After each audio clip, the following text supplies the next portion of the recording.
하나님께서 이스라엘과의 관계에서 기대하시는 바는 15장 41절에 이야기하는 것처럼 하나님은 이스라엘의 하나님이 되시고 이스라엘은 하나님의 백성이 되는 것입니다. 하나님께서 하나님 되심을 실질적으로 나타내 보이시는 거죠. 그리고 택함받은 백성은 자신들이 하나님의 백성이라는 정체성에 합당한 삶을 살아가기를 기대하시는 바입니다. 그래서 하나님께서는 41절 중반 이후에 애굽 땅에서 인도해 내신 겁니다. 그들을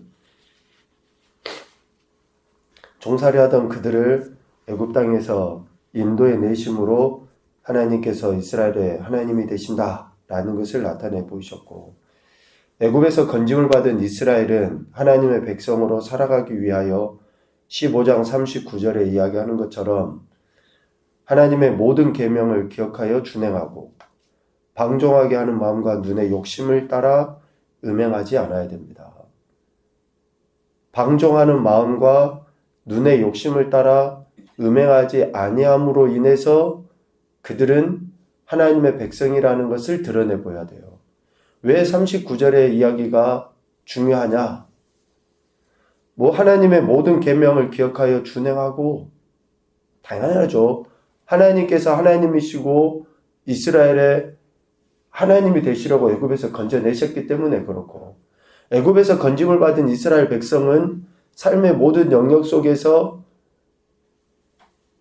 방종하게 하는 마음, 그리고 눈의 욕심을 따라 음행하지 아니하는 것으로 하나님 백성됨을 드러내 보여야 돼요.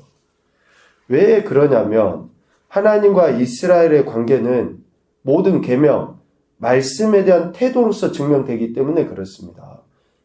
이게 언약관계라는 것을 나타내 보여요. 언약관계는 말씀에 대한 태도로 증명되어지기 때문에 그렇습니다. 너와 나, 이 관계가, 우리는 부모 자녀는 피로 맺어졌죠. 그런데 하나님과 이스라엘 관계는 피로 맺어진 게 아니에요. 언약으로 맺어진 거예요. 이미 이제 이후에 예수 그리스도로 말미암아서는 피로 맺어진 관계입니다. 예수님의 피값을 주시고 우리를 사셨기 때문에. 그러나 지금 이스라엘은 피로 맺어진 관계가 아니라 언약으로 맺어진 관계이기 때문에 하나님의 말씀에 대한 태도로서 그 언약 관계를 증명해 보여야 돼요. 그러니까 언약의 수혜자인 이스라엘 백성은 언약의 수여자이신 하나님의 주권을 인정하고 그 하나님의 뜻에 바른 태도를 취함으로 인해서 하나님이 이스라엘, 나의 하나님이시고 나는 하나님의 백성입니다 라는 것을 드러내 보여야 한다라는 것이죠.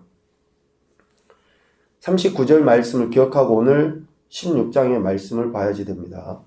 모세는 하나님에 의해 언약의 전달자로 세움을 받은 인물이죠. 언약을 체결하신 하나님이 모세를 통해 언약을 이루시는 과정에 필요한 모든 명령들을 언약의 수혜자인 이스라엘에게 이야기를 하게 하신 거예요. 그래서 그들이 지켜야 할 계명, 법도, 율례, 이런 표현들로 다 하시죠. 그런 모든 것들을 말씀하신 겁니다. 앞서 보았던 민수기 12장 7절 8절에 모세가 어떤 사람인가? 하나님이 분명하게 말씀해 주셨죠.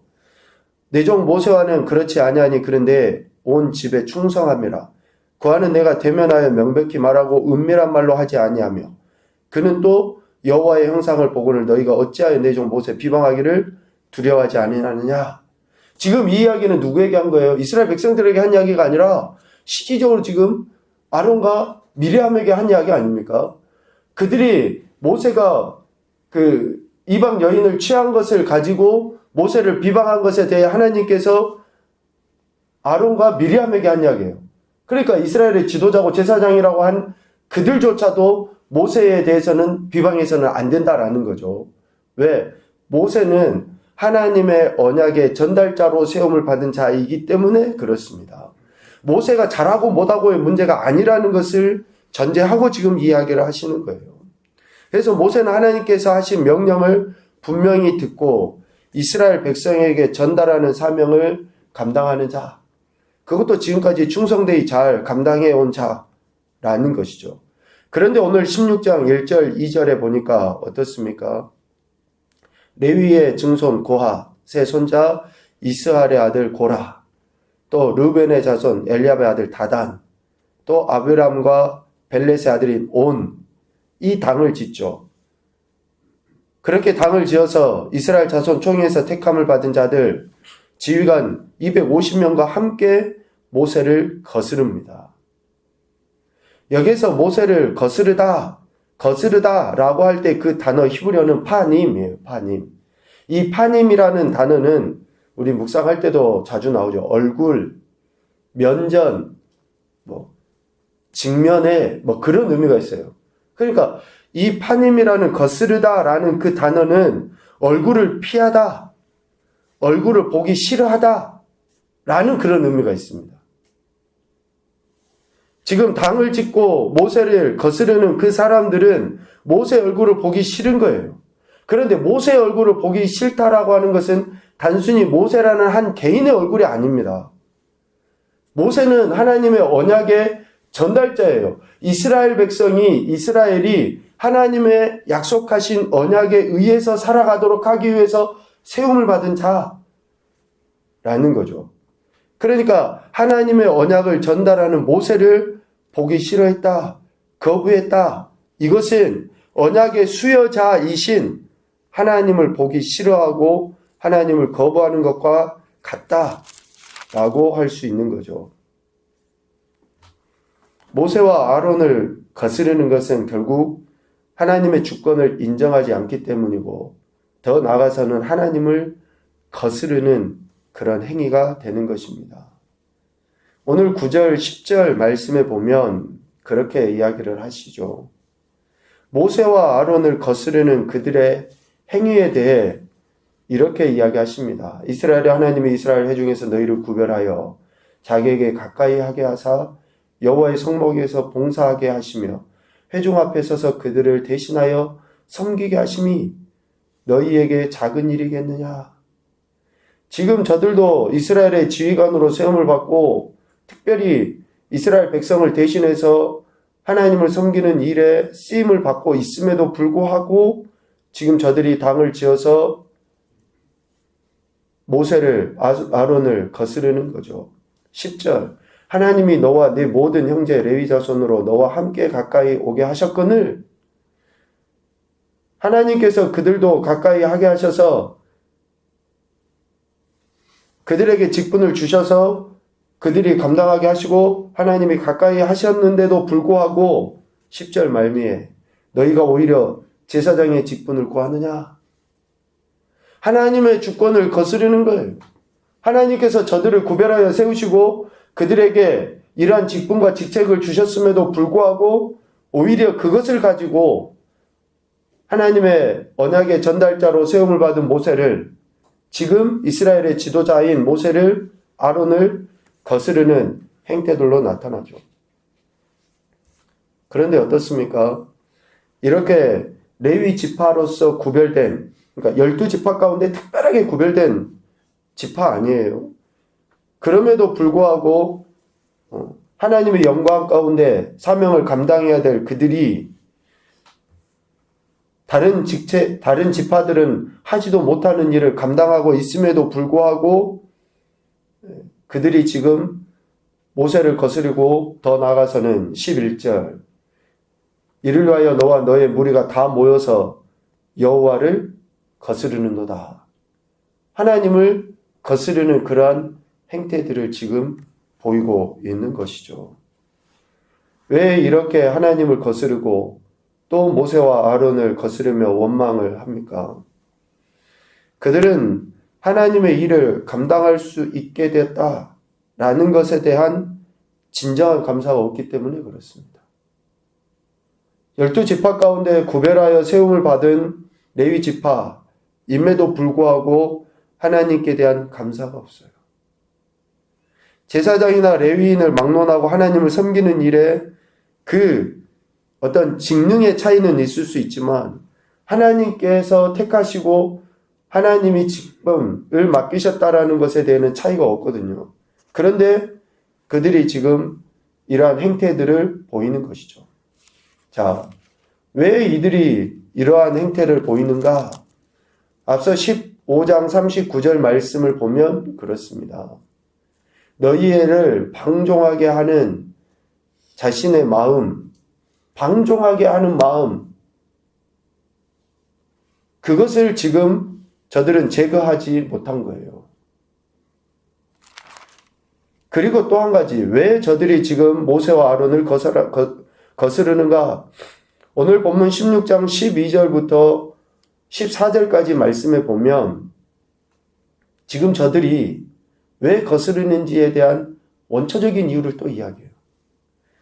네가 우리를 젖과 꿀이 흐르는 땅에서 이끌어내어 광야에서 죽이려 함이 어찌 작은 일이기에. 지금 여기에서 젖과 꿀이 흐르는 땅은 어디입니까? 문맥의 상을 봐보십시오. 지금 이스라엘 백성들이 애굽에서 종살이 할 때 그 가마솥 곁에서 먹고 마시고 했던 그것이 기억이 되는 거예요, 여전히. 그 땅에서 지금 자기들을 이끌어냈다. 그래서 광야에서 죽게 했다. 14절은 뭐라 그럽니까? 네가 우리를 젖과 꿀이 흐르는 땅으로 인도하여 들이지도 아니하고 밭도 포도원도 우리에게 기업으로 주지 아니했다. 15장 39절 말미에 이야기하는 것처럼 눈의 욕심을 따라 이 음행이 뭐 음란한 뭐 그런 게 아니죠. 그 탐욕 그런 자체를 지금 이야기하지 않습니까? 눈의 욕심을 따라 음행하니까 지금 14절 오늘 본문의 14절과 같은 이야기를 하는 것이죠. 왜 우리가 거스르는가? 왜 하나님의 말씀을 거스르고 하나님이 세운 지도자에 대해 거스르는가? 그것은 두 가지입니다.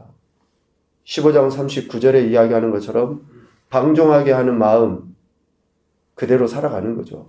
또 눈의 욕심을 따라 그대로 살아가기 때문에 그렇습니다. 오늘 당을 짓고 모세와 아론을 거스르는 이들에 대해 하나님께서는 분명하게 저들에게 말씀하시죠. 15절 이후에는 그들에 대한 심판의 말씀을 선포하십니다. 오늘 교훈입니다. 첫째, 하나님의 주권에 대한 인정은 권위자를 비롯한 관계 속에서 증명된다. 하나님의 주권에 대한 인정은 권위자를 비롯한 관계 속에서 증명된다. 여러분들이 권위자에 대해서 어떤 태도를 취하는가? 모세와 아론을 거스르는 것이 결국은 하나님을 거스르는 것이라는 것을 이야기하고 있어요. 지도자에 대해서, 특별히 교회 목회자에 대해서 여러분들이 판단할 수 있어요. 그러나 그 판단이 하나님을 거스르는 것이 되어서는 결코 안 됩니다. 목회자라고 더 완전하고 완벽하지는 않죠.